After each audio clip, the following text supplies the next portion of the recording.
Monorail घटनेची बातमी पाहिली. तब्बल 200 प्रवासी सव्वा तास अडकून पडले. एक विचार केला का हो? तिथलं वातावरण कसं असेल मोनोरेलमधलं?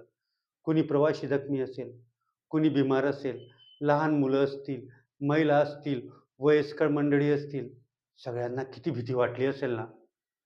तरीसुद्धा त्या काळात त्या सगळ्यांनी एकमेकांना साथ दिली असेल, एकमेकांना विश्वास दिला असेल आणि एका कुटुंबाप्रमाणे एकमेकाचा सहारा बनून तेव्हा ते राहिले असतील आणि एकमेकाला म्हटले असतील, की याच्यातून मार्ग निघणार म्हणजे निघणारच. कुणीतरी आपल्या मदतीला येणार म्हणजे येणारच आणि आलेच हो. अग्निशमन दल आणि इतर यंत्रणा देवासारख्या त्यांच्या मदतीला धावून गेल्या. ती शिडी किती उंच होती पाहिली का तुम्ही? उतरताय आता लोकं ती. फक्त ते खाली पडल्यानंतर एखाद्याला इजा होऊ शकते किंवा जीवसुद्धा जाऊ शकतो, असं अंतर आहे.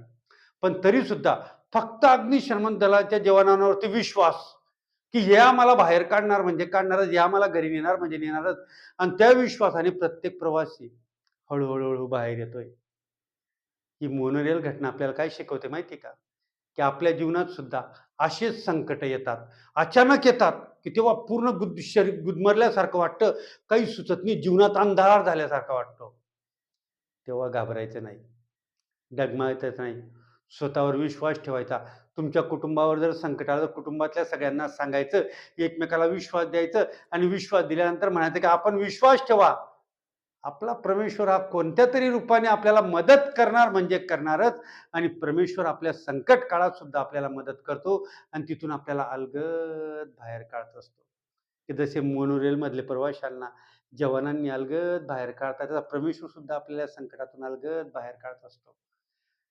गरज असते फक्त ती विश्वासाची. त्याच्यामुळे जेव्हा संकट येईल ना, तेव्हा डगमगायचं नाही. विश्वास ठेवायचा आपल्या स्वतःवर, आपल्या कष्टावर आणि त्याबरोबर परमेश्वरावर. त्या संकटातून मार्ग निघणार म्हणजे निघणारच.